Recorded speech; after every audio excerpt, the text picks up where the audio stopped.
तब वो आत्महत्या नहीं करेगा और तभी वो ग्लोबली कॉम्पिटिटिव होगा। हमारे वैज्ञानिक, पॉलिसी मेकर सब इस बात को मानते हैं कि यही होना चाहिए। मैंने हर बार कहा कि यह भी गलत धारणा है। गलत धारणा इसलिए है, अमेरिका की अगर हम बात करें, थोड़ा उसमें अंदर जाएं देखने के लिए, तो अमेरिका में क्या हो रहा है। अमेरिका में जितना धान लगाया जाता है, सारा मिला के राइस की जो प्रोडक्शन है, उसको अगर हम इकोनॉमिक टर्म्स में ले लें तो $1.2 बिलियन का धान लगता है। $1.2 बिलियन का वो धान पैदा करते हैं। 7 टन उनकी पैदावार है। यह माना जाता है कि जिसकी पैदावार बहुत ज्यादा होगी वो दुनिया की मार्केट को डोमिनेट करेगा। क्या अमेरिका बिगेस्ट एक्सपोर्टर है दुनिया का?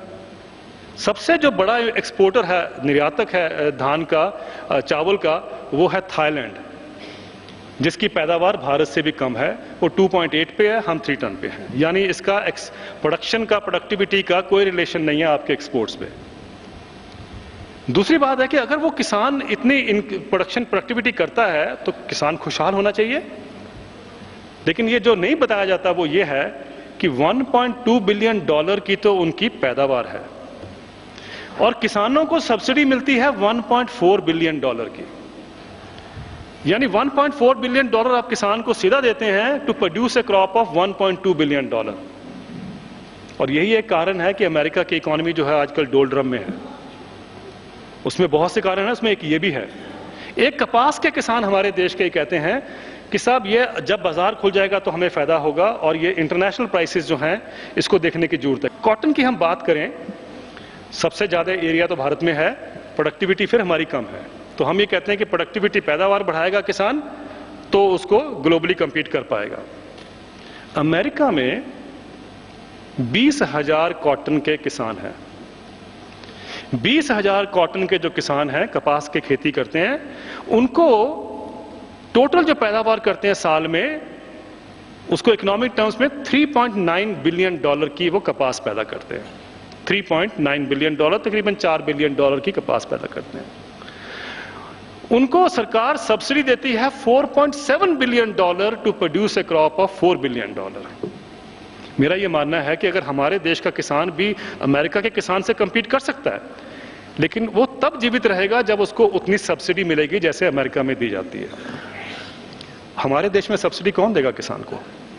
क्या हमारी सरकार उस कॉटन ग्रोअर को या उस राइस के ग्रोअर को उतनी सब्सिडी दे सकती है? लेकिन हमें कहा जा रहा है कि साहब आप पैदावार बढ़ाइए, आप पैदावार बढ़ाएंगे तब आपकी आय बढ़ेगी। कहने की बात यह है कि ये सारे जो है, ये आपको जो ये दाव दिए जाते हैं, सामने दाव पेंच रखे जाते हैं, इससे किसान का भला नहीं होने वाला। तो क्या होना चाहिए खेती का जो एक नक्शा या खेती का जो सोच आगे के दिनों में, कि जिससे हम खेती के इस क्राइसिस से किसान को बाहर निकाल पाएं?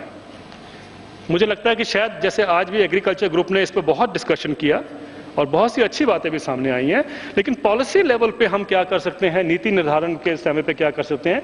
और इस बात पे कई जगह आपने देखा कि स्वामी रामदेव जी का भी इससे बड़ा आह्वान रहा है कि क्या क्या चीजें होनी चाहिए। और जो अभी सरकार के सामने व्यवस्था परिवर्तन के मामले में भी जो स्वामी जी ने बातें रखी हैं, उसके अंदर अगर आप देखें ध्यान से तो उसमें इसके सोल्यूशन आपको मिलते हैं। वॉलमार्ट आएगा, बाजार को खोल देंगे और उसको आपको किसानों को फायदा होगा। मैंने आपसे पहले कहा कि इसका कहीं तथ्य नहीं मिलता आपको, कहीं इसका पुष्टि नहीं होती है दुनिया में। लेकिन एक जो बड़ा अच्छा काम हुआ है, कैसे हुआ मैं नहीं जानता, उत्तर प्रदेश ने एक बड़ी अच्छी डेवलपमेंट की है जो मैं आपके साथ शेयर करना चाहूंगा।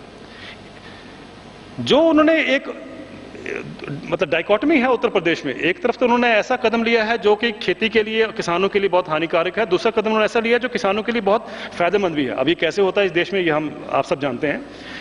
एक तो उत्तर प्रदेश ने यह किया कि जो आप देख रहे हैं अधिकरण की बात हो रही है, जमीन अधिकरण की बात हो रही है, भट्टा परसौल और सब बातें आप सुनते आ रहे हैं। उत्तर प्रदेश में 1/3 भूमि का अधिकरण होना है। उत्तर प्रदेश सबसे ज्यादा उपजाऊ जमीन जो है भारत की, वो उत्तर प्रदेश में है। गैंगेटिक प्लेन है, आप सब जानते हैं। उत्तर प्रदेश में सबसे ज्यादा जो पॉपुलेशन है देश की, वो भी उत्तर प्रदेश में है। सबसे ज्यादा पैदावार भी उत्तर प्रदेश में है। यह अलग बात है कि उनके पास सरप्लस नहीं है जैसे पंजाब में, क्योंकि उनकी पॉपुलेशन बहुत ज्यादा है। उत्तर प्रदेश में जो अभी अधिकरण होगा, टोटल मैंने उसको एस्टिमेट किया तो 67 लाख हेक्टेयर जमीन का अधिकरण होना है। 6.6 मिलियन हेक्टेयर जमीन का अधिग्रहण होना है। इससे पैदावार में कितना फर्क पड़ेगा? आज की जो पैदावार है उनको अगर उसके हम हिसाब से देखें तो 145 लाख टन यानी 14.5 मिलियन टन की पैदावार में उनकी कमी हो जाएगी। जो सवाल पूछने वाला वो ये है कि आने वाले दिनों में who will feed Uttar Pradesh? Uttar Pradesh की खाद्य सुरक्षा की जिम्मेवारी किसकी होगी? लेकिन उन्होंने जो साथ में एक अच्छा कदम किया है वो ये किया है, उन्होंने उत्तर प्रदेश में, हम जानते हैं पंजाब हरियाणा जैसे मंडियां उतनी नहीं है, वेस्टर्न उत्तर प्रदेश में भी नहीं है, बहुत कम है, उन्होंने 2300 मंडियां पे अगले 2-3 साल में लगाने का इरादा कर लिया है। मेरा मानना है कि ये बहुत बड़ी डेवलपमेंट होगी, क्योंकि मंडियां अगर बनती हैं तो उससे अश्योर्ड मार्केट किसानों को मिलता है। आज पंजाब और हरियाणा के किसान अगर अच्छा कर रहे हैं तो उसमें बहुत बड़ा योगदान जो है वो मंडियों का है, जो मंडी प्रोक्योरमेंट सिस्टम का है। अगर आप उसको निकाल दीजिए तो आप देश का हाल जो है वही हाल उन प्रदेशों का भी हो जाता है।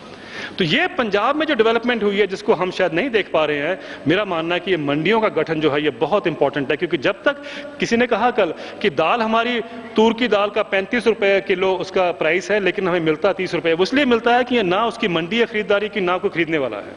अगर सरकार मिनिमम सपोर्ट प्राइस प्रोक्योरमेंट उसकी भी कर दे, शुरू कर दे। आज सिर्फ 2 फसलों की होती है, गेहूं और धान की, और बाकी जो 22 फसलें हैं जिनके प्रोक्योरमेंट प्राइस दिया जाता है उसकी प्रोक्योरमेंट नहीं होती है।